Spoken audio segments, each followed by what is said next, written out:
नमस्कार, किस्से कहानियां में एक बार फिर आपका स्वागत है। प्रस्तुत है चंद्रधर शर्मा गुलेरी की लिखी हुई कहानी घंटा घर। एक मनुष्य को कहीं जाना था। उसने अपने पैरों से उपजाऊ भूमि को बंध्या करके पगडंडी काटी और वह वहां पर पहला पहुंचने वाला हुआ।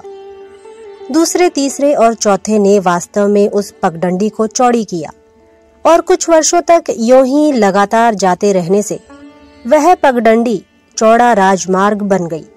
उस पर पत्थर या संगमरमर तक बिछा दिया गया और कभी कभी उस पर छिड़काव भी होने लगा। वह पहला मनुष्य जहाँ गया था वहीं सब कोई जाने लगे। कुछ काल में वह स्थान पूज्य हो गया और पहला आदमी, चाहे वहां किसी उद्देश्य से आया हो, अब वहां जाना ही लोगों का उद्देश्य रह गया। बड़े आदमी वहां घोड़ों हाथियों पर आते, मखमल कनात बिछाते जाते और अपने को धन्य मानते आते। गरीब आदमी कण कण मांगते वहां आते और जो अभागे वहां ना आ सकते, वे मरती बेला अपने पुत्र को थीजी की आन दिलाकर वहां जाने का निवेदन कर जाते। प्रयोजन यह है कि वहां मनुष्यों का प्रवाह बढ़ता ही गया। एक सज्जन ने वहां आने वाले लोगों को कठिनाई ना हो, इसलिए उस पवित्र स्थान के चारों ओर, जहां वह प्रथम मनुष्य आया था, हाथा खिंचवा दिया। दूसरे ने पहले के काम में कुछ जोड़ने या अपने नाम में कुछ जोड़ने के लोभ से उस पर एक छप्पर डलवा दिया। तीसरे ने, जो इन दोनों से पीछे रहना ना चाहता था, एक सुंदर मकान से उस भूमि को ढक दिया। इस पर सोने का कलश चढ़ा दिया, चारों ओर से बेल छवा दी। अब वह यात्रा जो उस स्थान तक होती थी, उसकी सीमा की दीवारों और टट्टियों तक रह गई, क्योंकि प्रत्येक मनुष्य भीतर नहीं जा सकता। इस इनर सर्कल के पुजारी बने, भीतर जाने की भेंट हुई। यात्रा का चरम उद्देश्य बाहर की दीवार को स्पर्श करना ही रह गया, क्योंकि वह भी भाग्यवानों को ही मिलने लगा।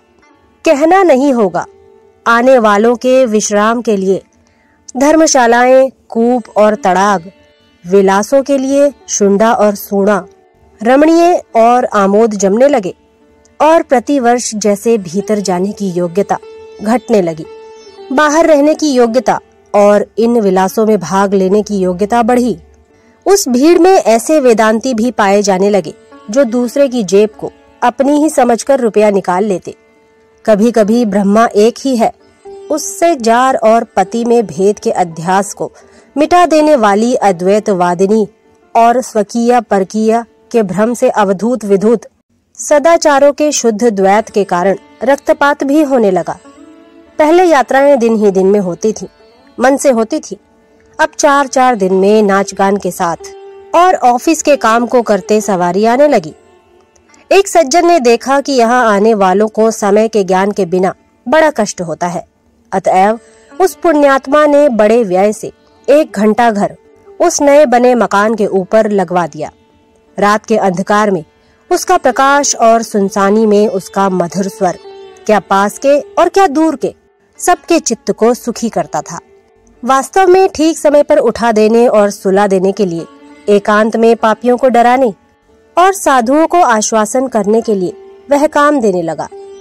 एक सेठ ने इस घंटे की हाथ सुइयां सोने की बनवा दी और दूसरे ने रोज उसकी आरती उतारने का प्रबंध कर दिया। कुछ काल बीत गया, लोग पुरानी बातों को भूलने लग गए। भीतर जाने की बात तो किसी को याद नहीं रही।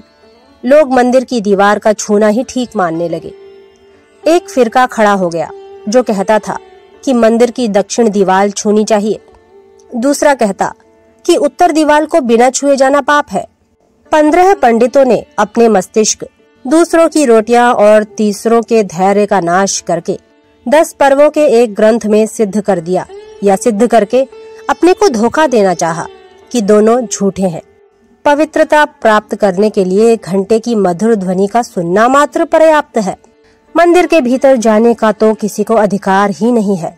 बाहर की शुंडा और सूणा में बैठने से भी पुण्य होता है, क्योंकि घंटे का पवित्र स्वर उन्हें पूत कर चुका है। इस सिद्ध करने या सिद्ध करने के मिस का बड़ा फल हुआ। ग्राहक अधिक जुटने लगे और उन्हें अनुकूल देखकर नियम किए गए कि रास्ते में इतने पैर रखने, घंटा बजे तो यो कान खड़ा करके सुनना, अमुक स्थान पर वाम चरण से खड़े होना और अमुक पर दक्षिण से, यहाँ तक कि मार्ग में छींकने तक का कर्मकांड बन गया। और भी समय बीता, घंटा घर सूर्य के पीछे रह गया। सूर्य क्षितिज पर आकर लोगों को उठाता और काम में लगता। घंटा घर कहा करता कि अभी सोए रहो। इसी से घंटा घर के पास कई छोटी मोटी घड़ियां बन गईं।